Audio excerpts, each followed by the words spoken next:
নমস্কার, সবাই কেমন আছেন? আশা করি সবাই ভালো আছেন। তাই গেল কচু শাকের ঘন্ট আর এদিকে পাঙ্গাস মাছের লাল লাল ঝোল রান্না করেছি। আর কি দিয়ে কিরাম করে রান্না করেছি তাই নিয়ে আজকের ব্লগটা সাজানো। তাহলে দেখতেই থাকেন কিরাম করে কি দিয়ে কি রান্না করতেছি। তাই যে প্রথমে কড়াইতে তেল দিয়ে দিছি, আর তেলটা কিন্তু ভালো করে গরম করে নিচ্ছি। তেলটা গরম করে নিলে ভালো হয়।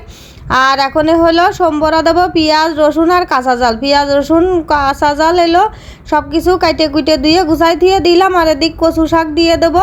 পেঁয়াজ রসুনটা কিন্তু ভালো করে বাইজে নিচ্ছি লাল লাল করে, না হলে আজকে হলেও ভালো লাগবে না। আর কচু শাক রাঁধতে গেলে পেঁয়াজ রসুনটা একটু কড়া করে বাইজে নিলি ভালো আস্বাদ হয়।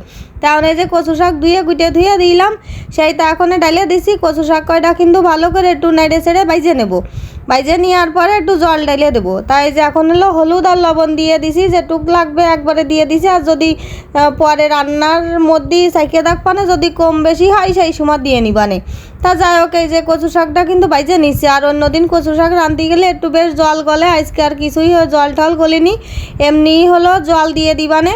আর যেহেতু ঘন্ট করবো, বাজি বাজি করবো না, সেই জন্যই জল দিয়ে দেবো। আর এই যে জল কিন্তু দিয়ে দিছি বেশ খানিকটা, দিয়ে নাড়িয়ে ছেড়ে নিয়ে একটু ঢাকা দিয়ে দেবো। তারপরে হলো কচু শাক কিন্তু সেদ্ধ হয়ে যাবে না।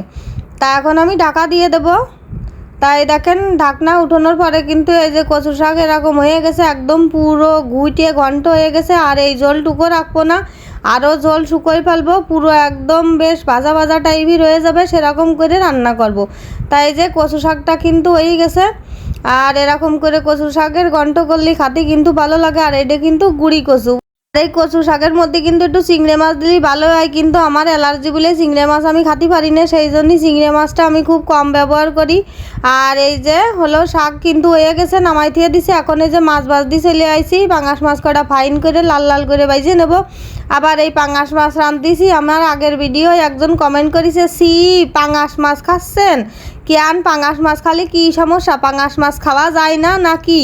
হ্যাঁ, উনি নাই পাঙ্গাস মাছ খান না, তা আবার কষছে সি, তাহলে কোন দিনই পাঙ্গাস মাছ এক একজনের পছন্দ নাই হতে পারে। তাই বলে আর একজনের কমেন্টে যাইয়ে হলো সি সি করতে হবে কেন? এমন কি জিনিস যে পাঙ্গাস মাছে সি করতে হবে? তাই কোন দিনই একটু। তা যাই হোক, পাঙ্গাস মাছ কটা কিন্তু বাজা হয়ে গেছে। আর পাঙ্গাস মাছ খাতে আমার কাছে ভালোই লাগে, আর কাছে কিরাম লাগে আমি জানি না, আমার অত জানারও দরকার নেই। তা যাই হোক, আমি এই যে সম্বরা দিয়ে দিছি হইলো তেজপাতা জিরে শুকনো জাল দিয়ে, আদা বাটা জিরে বাটা রসুন বাটা সব কিছু মশলা দিয়ে দিছি, খানিকটা জালের গুঁড়োও দিয়ে দিলাম। আর পাঙ্গাস মাছটা একটু রাঁধতে গেলে একটু ঝাল লবণ কড়া করে দিলি খাতি ভালো আস্বাদ হয়।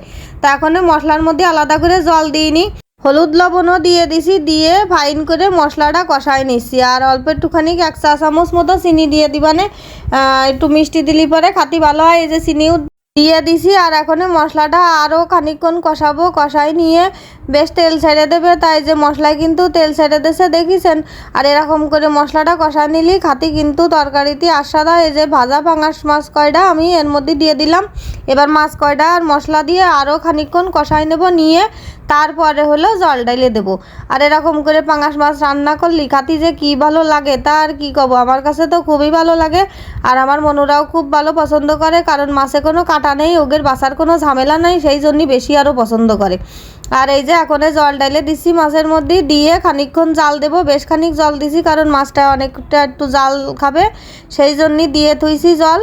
আর এখন এই যে জলটা শুকোয়ে তরকারিটাও কিন্তু হয়ে গেছে। এখন 1 চা চামচের একটুখানি অল্প একটু গুঁড়ো মশলা দেবো। মশলা দিয়ে নাড়িয়ে চাড়িয়ে আমি কিন্তু মাছের ঝোলটা নামাই নেব। আর এই যে মশলাটা দিয়ে দিছি দেখেছেন কি সুন্দর একটা, মানে কি কব, রং যা হয়েছে তার কি কব। আর এরকম করে পাঙ্গাস মাছ রান্না করলি যা আস্বাদ লাগবে তার কি কব। আর গরম গরম ভাতের সাথে হলি তো কোনো কথাই নেই। তা যাই হোক, মাছের ঝোলটা হয়ে গেছে, আমি এই যে নামাই দিয়ে দিছি গামলায়, দেখেছেন কি সুন্দর দেখা যাচ্ছে। আর হলো এরপরে সবাইরে খাতিলতি দিয়ে দেবো। আমি হলো সব কিছু টেবিলে নিয়ে আইছি, এই যে কচু শাকের ঘন্ট, আর এদিক পাঙ্গাস মাছ বোনা, আর এই যে গরম গরম ভাত। তা আমার মনুকের হলো দিয়ে দিছি ভাত বাড়িয়ে। আজকে আবার আমার ছোটো মনুরে কইছি, বাবা আজকে অল্প একটু হলেও কচু শাক খাওয়া লাগবে। তা কাছে না আমি খাবো না, আমি বললাম যে না, তারপরেও একটু জোর করে করলাম অল্প একটুখানি খেয়ে নে। তা কাছে ঠিক আছে, তাহলে অল্প একটু লেবু কেটে দাও। তাই ওদের হলো লেবু দিয়ে আর এই কচু শাক দিয়ে দেবো, ওরা এখন খাওয়া দাওয়া করবে। তাই যে ছোটো মনুজনী অল্প একটুখানি কচু শাক দিছি। আর এই যে একটা মাছ তুলে দিছি, ও কাছে আমারে মাছও একবারে দিয়ে দাও থালের পরে। তা আমি বললাম ঠিক আছে, তাহলে তোমারে মাছও দিয়ে দিচ্ছি। আর অল্প একটুখানি জল তুলে দিলাম ওরে। দিয়ে এখন ওরা সবাই খাওয়া দাওয়া করবে। আর এই যে এখন কিন্তু লেবু দিয়ে দেব, লেবু না দিলে কি আর হয়, যেহেতু কচু শাক, তারপরেও শাকের গন্ধ হলেই কিন্তু লেবু হলেই ভালো হয়, তাই যে লেবু দিয়ে দিছি। ওরা এখন খাওয়া দাওয়া করবে। আর এই যে এখন আমি খাতি বইছি। আর আমার কাছে কচু শাক ঘন্টটা খুব ভালো লাগে, আর পাঙাশ মাছ হলে তো কোনো কথাই নেই, কারণ পাঙাশ মাছটা আমার খুব ভালো লাগে।